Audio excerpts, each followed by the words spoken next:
안녕하세요.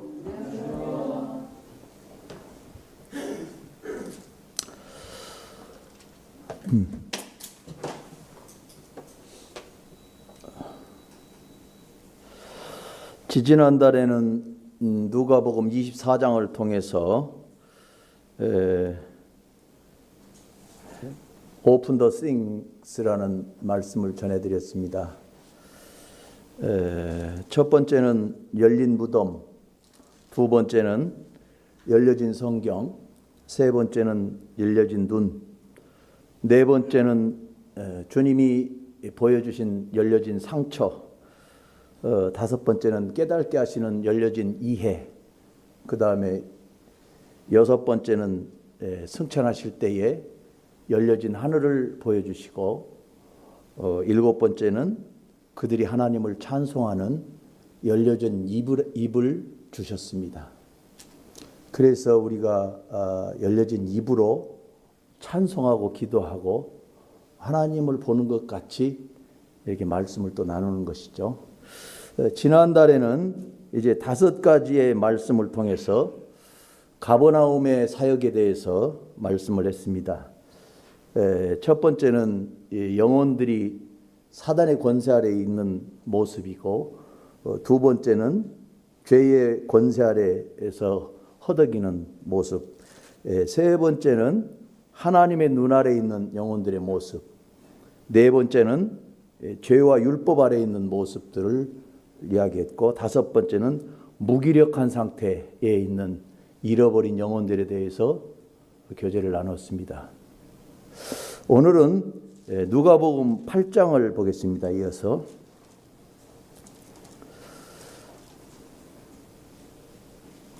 누가복음 8장을 보면 이제 주님께서 4가지의 기적을 또 나타내시죠. 제가 이 말씀을 깊이 묵상을 하면서 개인적으로 이 말씀을 주님이 왜 간절하게 하실까 하는 말씀을 생각을 해봤습니다. 오늘의 주제는, 그래서 제가 이 말씀을 읽고 깨달은 대로 회복을 원하시는 주님이시다 하는 것을 생각을 해봤습니다. 우리 인간은 에덴에서부터 타락해서 창세기 3장 마지막 절에 보면 아담과 하와를 에덴에서 내쫓아 버렸습니다. 그리고 불칼로 들어오지 못하도록 지키게 하십니다. 그래서 인간은 하나님이 가장 우리 모양을 따라, 우리의 형상을 따라 사람을 만들자 해서 성부와 성자와 성령께서 지어놓으신 이 아담과 하와가 타락을 해서 처음에는 죄가 없는 상태에서 살다가 사단 마귀의 꾀임에 넘어가서 죄 있는 상태로 되어서 죄가 없으신 하나님과 함께 이제 교제할 수가 없는 상태에 이르르니까 이제 에덴에서 쫓겨남을 당하게 됩니다. 참 비극이죠. 그래서 오늘날까지 이제 에덴에서 쫓겨남을 당하고 살고 있는 것입니다. 에덴에서 쫓겨난 자들이 이제 다시 에덴에 들어가야 되는 것입니다.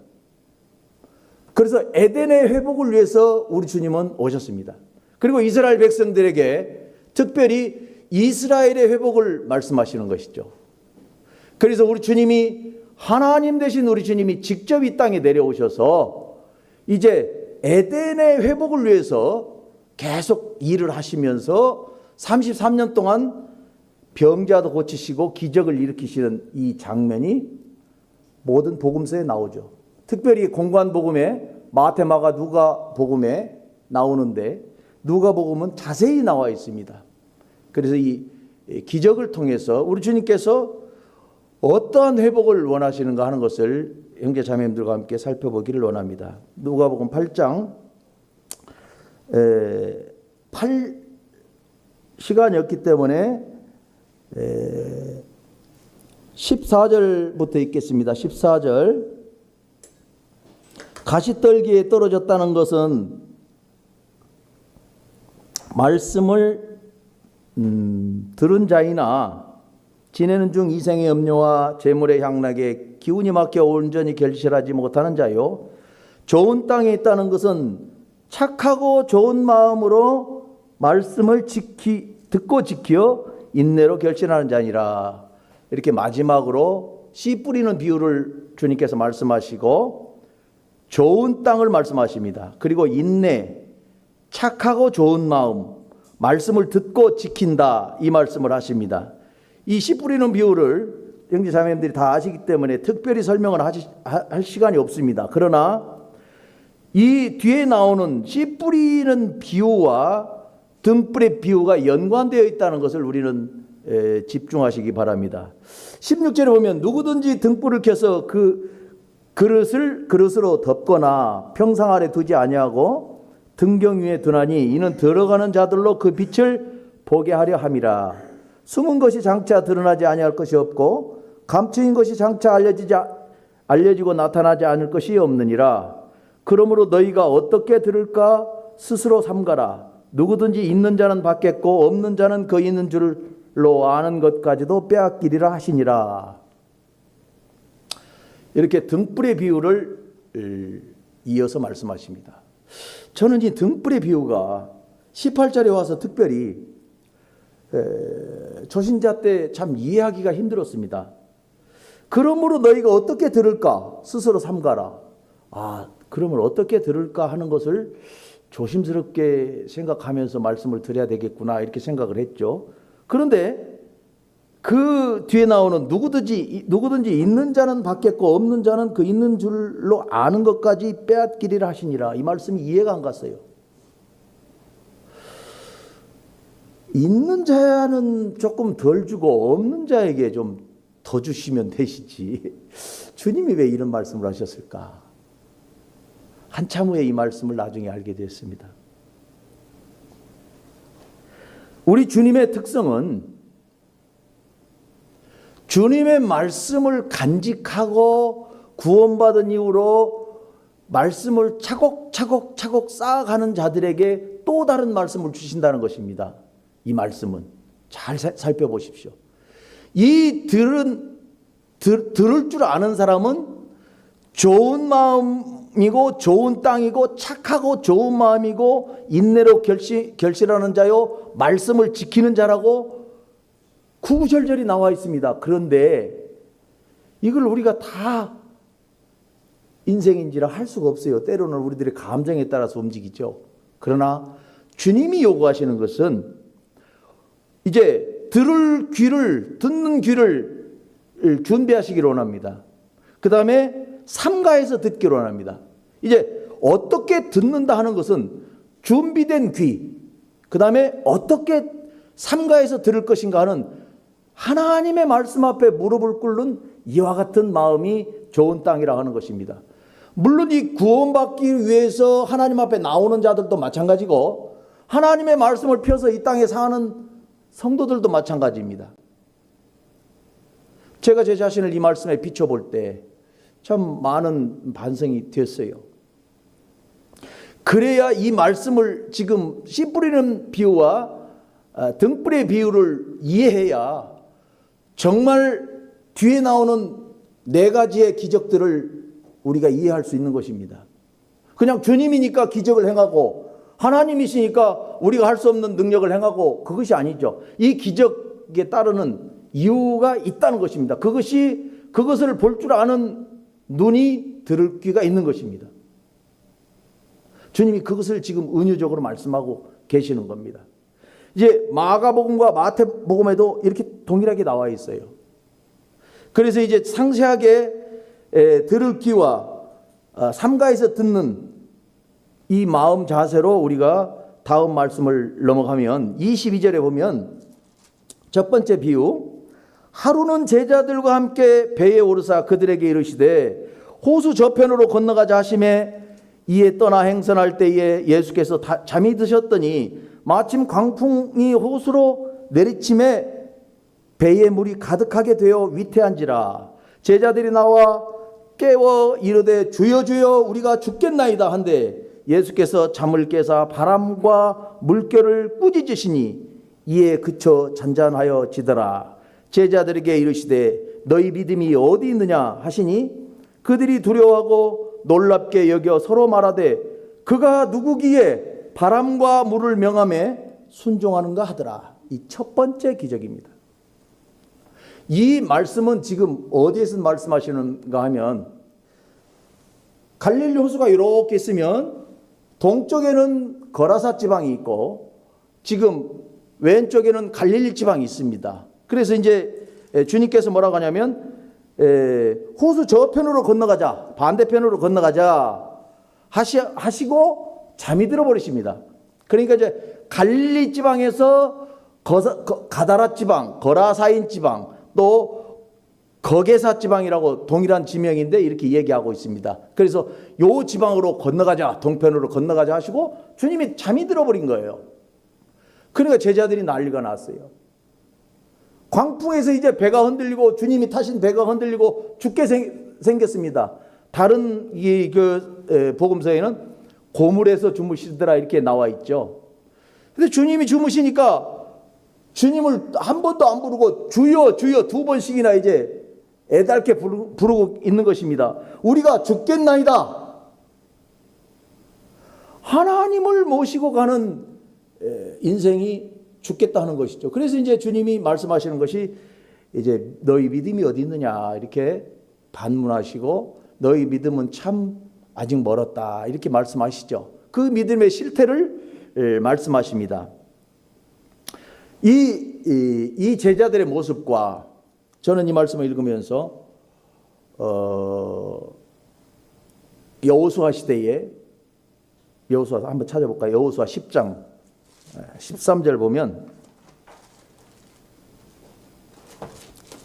여호수아 10장 13절입니다.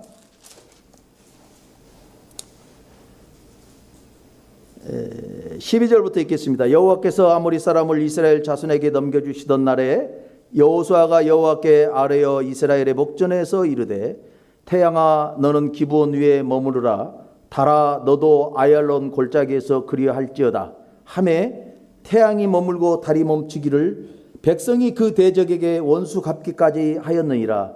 야살의 책에 태양이 중천에 머물러서 거의 종일토록 속히 내려가지 아니하였다고 기록되지 아니하였느냐. 여호와께서 사람의 목소리를 들으신 이 같은 날은 전에도 없었고 후에도 없었나니 이는 여호와께서 이스라엘을 위하여 싸우셨음이니라. 이렇게 기록하고 있습니다. 이것은 전무후무한 이야기입니다.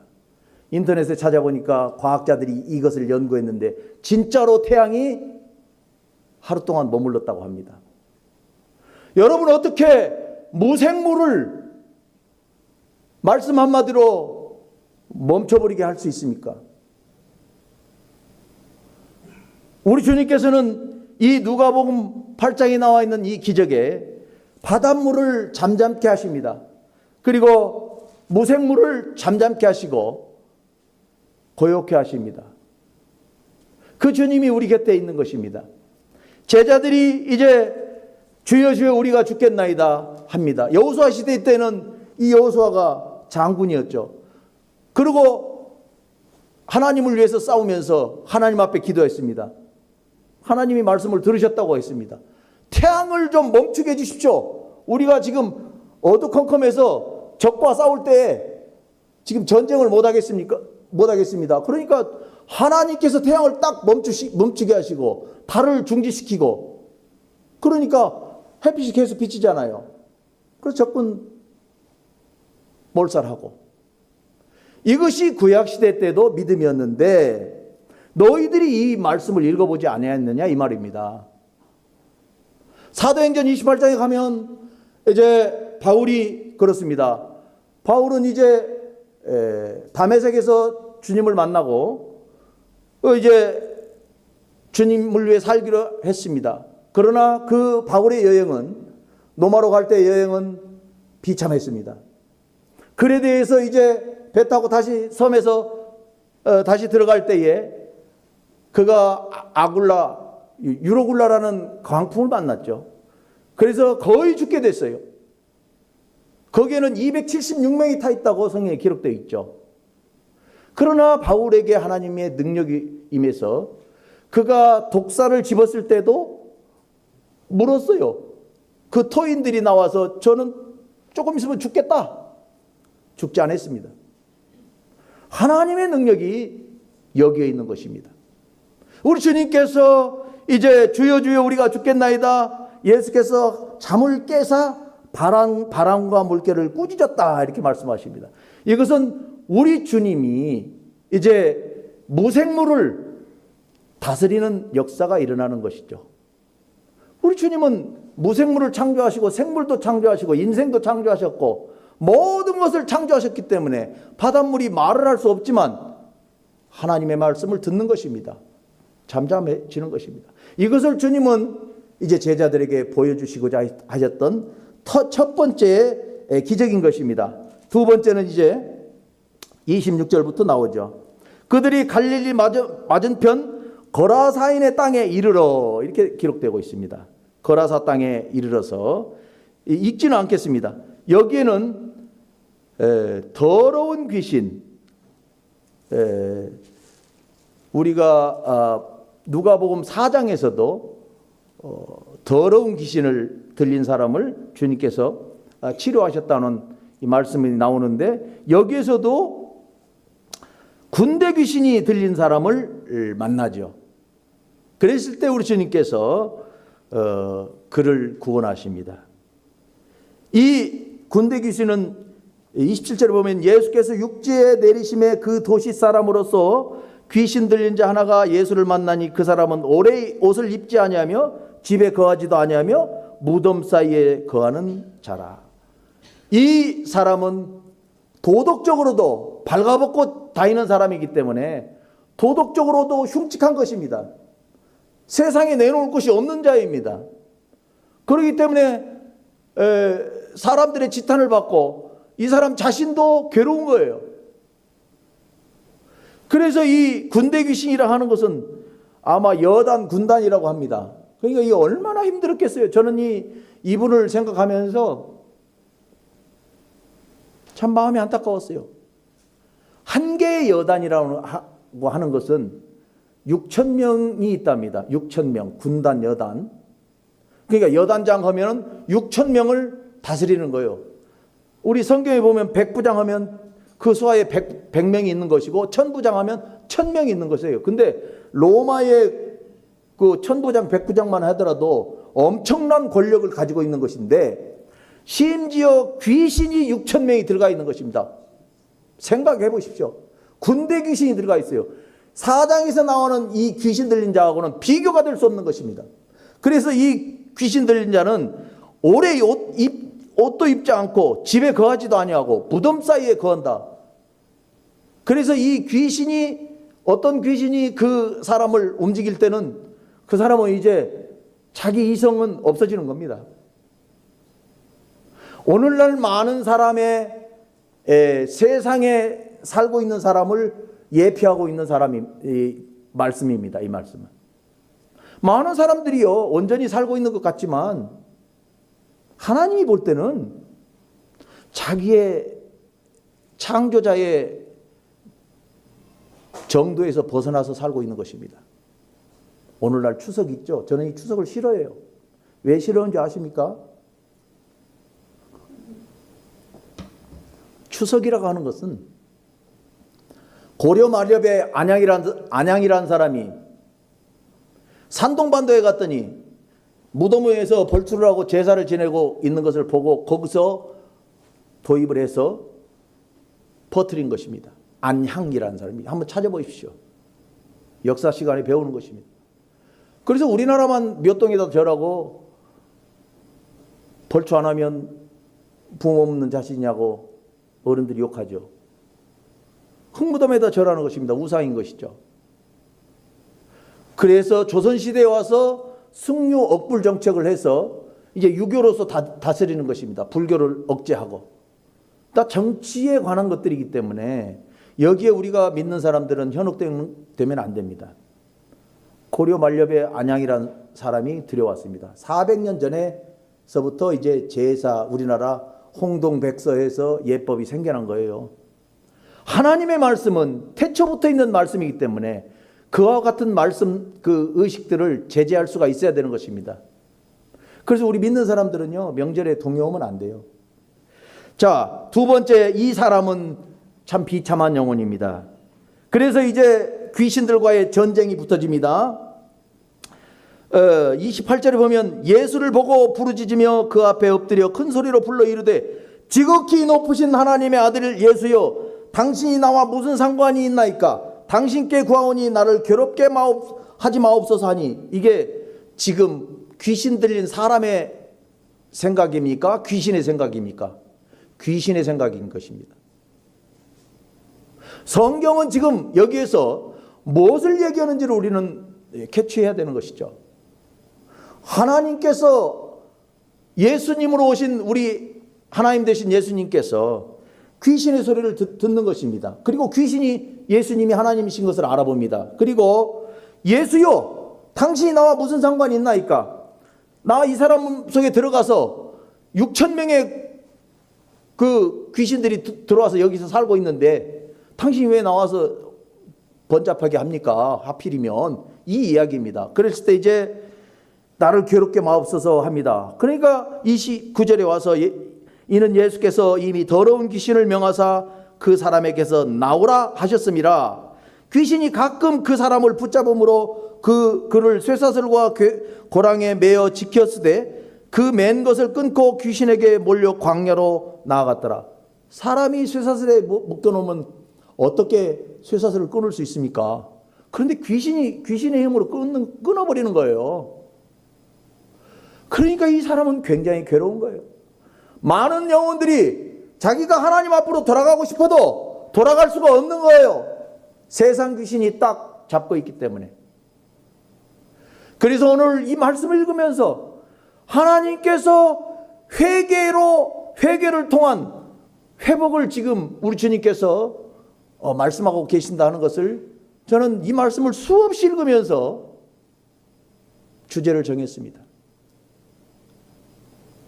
많은 사람들이 에덴으로 돌아가야 되는 것입니다. 세상의 모든 사람들이 하나님 앞으로 돌아와서 경배를 해야 되는 것입니다. 그럼에도 불구하고 회개가 일어나지 않고 말씀으로 돌아오지 않는다는 것은 귀신 들리는 사람과 방불하다 하는 것이죠.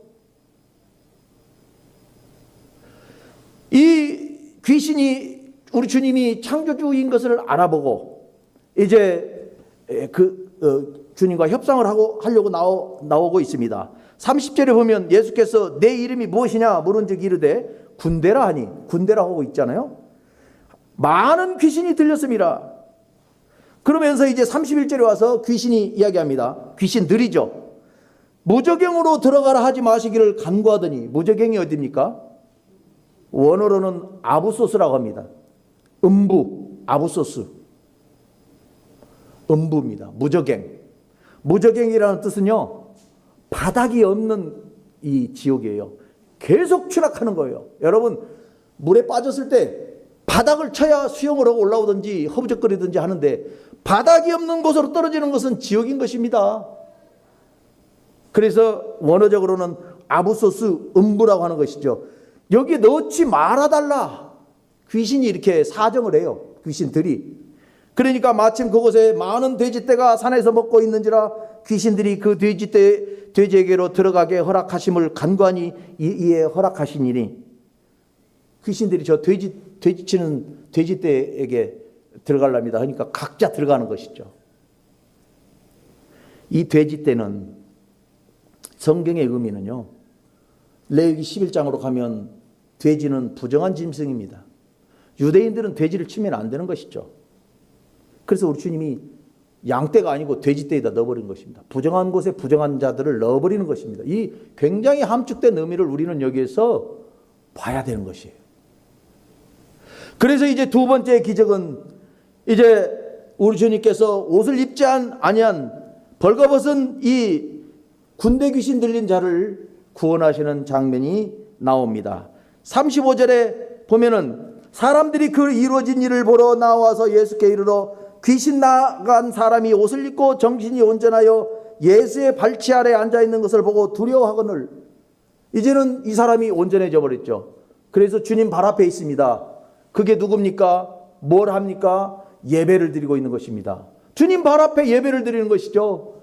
아까는 귀신이 하라는 대로 발가벗고 귀신이 하라는 대로 쇠사슬을 끊고 귀신이 하라는 대로 무덤 사이에서 있던 자가 예배를 드리는 거예요. 과거의 우리들의 모습과 지금의 우리들의 모습을 조명해 볼 수 있지 않습니까?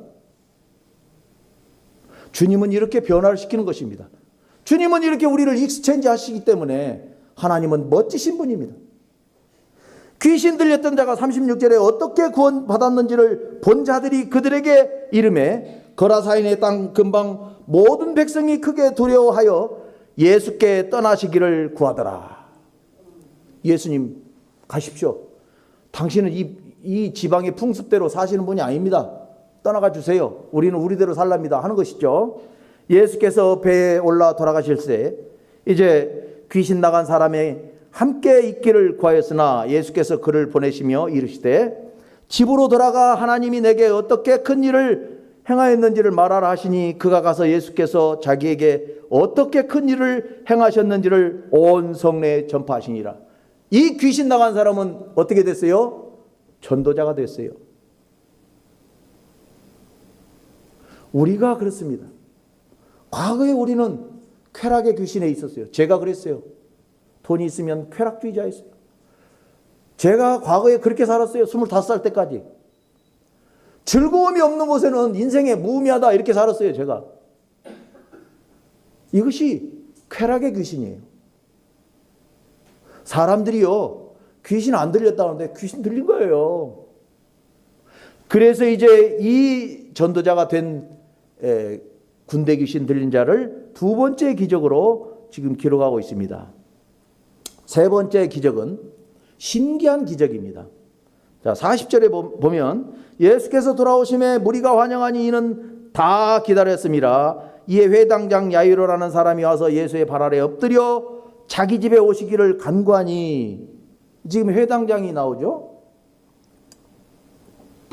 회당장은 이 회당에서 기도 인도와 설교를 정하는 임원이라고 합니다. 그래서 이번에는 누가 기도를 하고 누가 설교를 해야 될지를 지명해 주는 것이 회당장이라고 그럽니다. 그러니까 이 회당장은 유대인의 율법과 관계가 있는 사람이죠. 그래서 늘 회당에서 하나님의 율법과 함께 친숙해진 사람이라고 볼 수가 있죠. 그런데 자기의 외동딸이 죽어버립니다. 42절에 이는 자기에게 12살 된 외딸이 있어 죽어가미러라. 예수께서 가실 때에 무리가 밀려들더라. 이에 12회를 혈루증을 앓은 중에 아무에게도 고침을 받지 못하던 여자가 예수의 뒤로 와서 그의 옷가에 손을 대니 혈루증이 즉시 그쳤더라. 여기에 신기한 크로스가 일어나고 있습니다. 자, 우리 주님은 회당장 야이로의 부탁을 받고 12살 먹은 야이로의 딸을 고쳐주러 가고 있는데 12회를 혈루증으로 앓고 있는 여인이 우리 주님의 뒤에 와서 손을 잡습니다. 그래서 주님으로부터 능력이 나가서 고침을 받습니다. 무엇을 의미할까요? 우리 주님은 하나님이시기 때문에 이 일을 하면서도 저 일을 하고 저 일을 하면서도 또 저 일을 하고 복수적으로 많은 일을 하시는 분이라고 하는 뜻이라는 것이죠. 이 말씀을 우리가 보면, 유추해 보면. 그래서 귀신은요, 한정적입니다. 아프리카에 있는 귀신이 대한민국에서 역사할 수 없는 거예요. 맞죠? 맞아요. 그러나 우리 주님은 여기에서도 역사하시면 아프리카에서도 동일하게 역사하는 거예요. 여기에서 이것을 보는 겁니다. 우리 주님은 기가 막히신 주님이십니다. 하나님이시기 때문에. 그래서 12회를 혈루증으로 앓고 있는 여인이 손을 닿았을 때 능력이 나간 것을 주님이 아시고 말씀하십니다. 누가 내 옷자락에 손을 대었느냐. 뒤에 말씀 읽어보면 그러죠. 그러니까 이 여인이 발발발발 떨면서 이제 손을 댄 것을 47절에 오면 여자가 스스로 숨기지 못할 줄 알고 떨며 나와 엎드려 그 손을 댄 이유와 나은 것을 모든 사람에게 말하니 내가 12해 동안 혈루증을 앓고 있는데 아무 의원도 나를 고쳐주지 못했습니다. 선생님이야 나를 고쳐주셔서. 이렇게 많은 사람 앞에 얼마나 창피합니까? 그러나 그는 용기 있는 믿음의 발동을 하였던 것입니다. 그래서 주님의 옷자락에만 손을 잡아도 저분은 하나님이시기 때문에 내 이 혈루증을 나을 수 있을 거야. 그런 믿음을 가지고 나왔다는 것입니다. 그리고 회당장 야이로도 마찬가지죠. 그런데 여기에서 기가 막힌 단어를 찾아볼 수 있습니다. 어떤 단어입니까? 회당장 야이로의 딸도 12살이고 혈루증을 앓고 있는 여인도 12회를 혈루증을 앓았어요. 이 12이라는 숫자는요, 이스라엘을 이야기하는 숫자예요. 이스라엘 너희가 지금 혈루증에 앓고 있고 이스라엘 너희는 죽었다. 이 이야기인 것입니다. 우리 주님이 가시면서 하나님 되신 우리 주님께서 이것을 은유적으로 말씀하고 있는 것입니다. 내가 죽은 이스라엘을 위해서, 죽어가는 이스라엘을 위해서, 하나님을 버린 이스라엘을 위해서 이 땅에 왔다. 우리 주님이 말씀하시는 거예요. 동시에 회당장 야이로 딸과 12회를 혈루증으로 앓고 있는 여인을 낫게 하신 이 세 번째 기적이 기가 막힌 또 기적입니다. 이들은 다 하나님 앞에 자복하고 나아갔습니다. 회당장 야이로 딸도 마찬가지고 혈루증을 앓고 있는 여인도 마찬가지고. 우리는 알아야 될 게 있습니다. 여기 다 읽지 않아도 첫 번째 기적은 제자들이 어떠함과 상관없이 무생물이든 생물이든 다스리시는 하나님 되신 파도를 평정하시는 예수 그리스도 하나님 되심을 나타내는 기적. 두 번째는 이제 하나님이 내리시는 권세로 낫게 하시는 기적. 세 번째는 우리 주님과 인생이 만났을 때, 딱 크루스가 됐을 때 역사하시는 기적을 지금 성령께서 우리에게 말씀해 주고 계시는 것입니다. 하나님은 많은 인생들에게 구원을 베푸시기를 원하십니다.